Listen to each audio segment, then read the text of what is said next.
Small side note, you were talking about baseball. I happened to be at the Science Center yesterday. September 4th at the IMAX, Major League. Come on, the original? Nice. That's what they're advertising. I'm 99% sure. Right. Have we not watched? I've watched Major League 1, 2, and 3. None of them are ever as good as the first. No, 2 was okay. 2 was 3 okay. was just awful. But 2 was with Omar Epps and not Wesley Snipes for Willie Mays Hayes. Mays Hayes. Oh, man. Where are you going? About 90 feet. What are you, on the payroll of Saskatchewan Science Center now or what? I like it. Yeah, it was great. No, we took Sebastian there, and I was there the other day for a movie at the IMAX. Hey, you got to do something. It's summertime. We saw the pandas. We saw the documentary on the pandas. Yeah, Chen. It was good. Checking in, what I love about this program and what apparently everybody else loves about this program is the interactive nature of it. Nelson writes us this morning, Nelson Hackowich. I noticed this morning as well, Nelson, on ESPN. He says, mindless TV viewing. ESPN 8, the OCHO today, all day, currently on the U.S. National Pizza Making Finals. That's what they're airing. Have you been watching any of it? No. So my cousin lives in Seattle. You have? No, I have not. He lives in Seattle, and he PVR'd it for a whole day, and he was going through his guide. He sent me a video, and it was like chess boxing, lawnmower racing, slippery stairs running. It was like, it's just hilarious, some of the things that are on there. It's legitimately like from dodgeball. If you were to add an event, what would you add? Like, what would you add to that list of craziness, pizza making? Well, I thought we topped out for the Nathan's hot dog eating competition, which is real, but that would seem to me like something that would fit on the OCHO. I, being a farm kid who used to have to cut grass on a riding lawnmower a ton, would be very interested in the lawnmower racing. Races, that would be cool. Yeah, that would be good. I'd rather watch this show, though. Could we get it on the OCHO? I would love. Wouldn't that be great? Let's reach Wouldn't out. that be great? Kelly writing us on the Prairie Mobile text line. Thank you again, Prairie Mobile, for taking us to the fair on Sunday, letting us be your guests. Oh, and by the way, I was talking with my brother, the cowboy, who I'm sure is listening right now, about the Rodeo Sunday night at the fair. And he got a real charge out of what I said, as did you. Yeah, I was watching. The arena was full of new Reginans that had no idea what they were watching. And I just said, this seemed like a waste of talent. These are the best pro rodeo cowboys in the world, and these people have no idea what they're watching out here. And he talked about the horse, the saddle bronc horse that got hurt. And he went through the fence. And the announcer, Bob Tallman, they flew in the biggest rodeo announcer in the world, Bob Tallman, to do this. And the horse got off the fence or out of the fence, and Bob says, ladies and gentlemen, the horse is okay. And I turned to the guy I was beside, who I didn't even know, and I said, how do they know? Did they ask him? And the guy said, the horse is now in concussion protocol. And I hit the floor.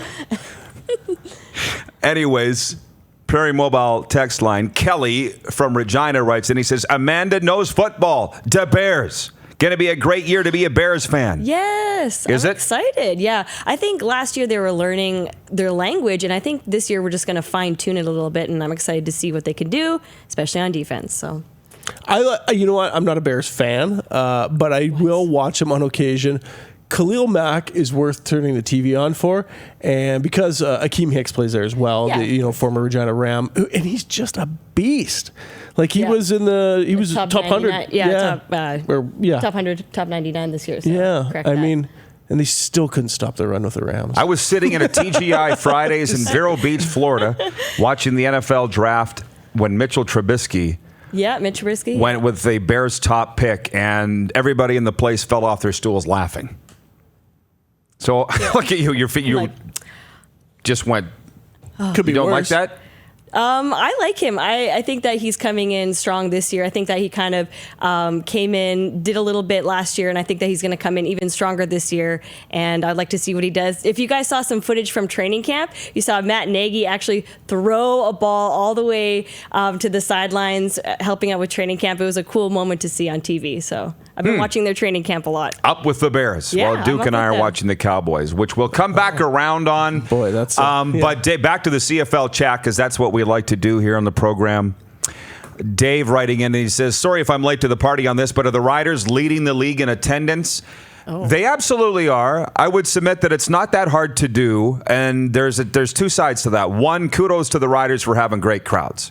I think the games have marketed themselves. The BC game was a must-win, and they pretty close to filled the park for that. I don't think they've had a sellout yet. No, nobody has. Yeah. But they've been right around 30,000, and so that one was an easy one. It was a great game.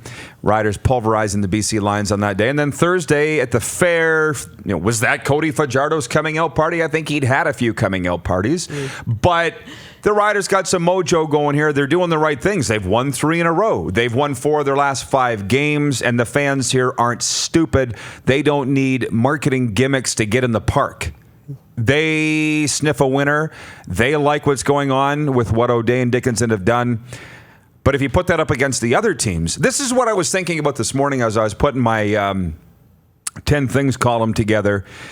When attendance is slipping in the Calgarys, the Winnipegs, and the Edmontons, that's when you really need to worry. Because Toronto, BC, that's just a given. That's just a given. That's going to happen. But when it's slipping on the prairies, and by the way, this is not an anti-CFL thing, because you watch these NFL games kicking off in September, there's going to be empty seats in those games too. For whatever reason, NHL arenas are full all across this country. I don't know why. But most pro sports, not even all sports, buying tickets is an issue, but it just seems to be right now a glaring issue in the CFL.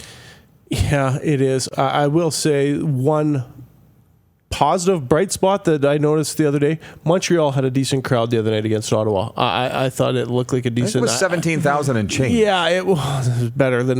you watch that Toronto game, they reported 12,000. If they had 9, I would have been surprised. There's just absolutely no way. And I love the comments. Oh, boy, it seems really loud there, though. Do you think the TSN audio guy maybe jacks the mic up a little bit? Come on, you guys. When I'm watching that game and it's louder than the Rider game afterwards, not buying that. It's cause for pause, though. There's a lot of empty seats. No sellouts across the league. Labor Day used to be a given. I know the stadium is bigger. The stadium's 5,000 bigger, given whatever version of the old mosaic you want to say. But it's something that the league, and I'm sure they are, has got to take a look at.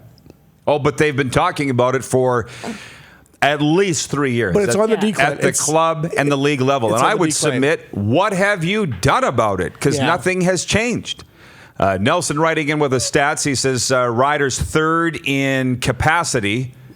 Percentage capacity. Well, of course, there's 60,000 seat arenas in this place, in this league. Yeah. Right? And there's also 24,000 seat. Look. If Mosaic Stadium sat 24,000 like Ottawa and Hamilton, they'd have 58 consecutive sellouts. Yeah. So don't be fooled by that. In terms of average attendance, they are first. And I say kudos to the Rough Riders for that. But I also say they're not battling an NHL team in their backyard for both ticket sales and corporate sponsorships. Riders are the biggest game in town. Let's be honest about it. But... am I wrong when I say 20,000 and change for the Battle of Alberta should scare the bejesus out of everybody that loves the CFL? Well, I think the Riders have been elevating their game day experiences, especially when I was coming there as a kid. And now you have Party in the Park. You have the Armory. You have during every commercial break, you don't even know you're going to commercial break because they're doing a prize giveaway or something's happening on the Maxtron. And I saw that as a change. So if you haven't been to a game recently, come on down and see it, because I feel like it's an elevated experience. And I think that they've been marketing towards a more millennial audience to bring those people in, especially with Pill Country and tickets being so cheap. And there's a DJ in there now. Right. That's insane. But see, this stuff doesn't just happen overnight. They've been working on this for years. That's the key. When I travel across the CFL to these other stadiums and I hear from the other teams, of which I do have friends on the other teams, they're like, we'll never have what the Riders have because our fans aren't like Rider fans. It's like, no, but the Riders have worked at it for decades and decades and decades. You're watching Rod Pedersen On Demand. For more of The Rod Pedersen Show, visit rodpedersen.com or follow Rod Pedersen on social media.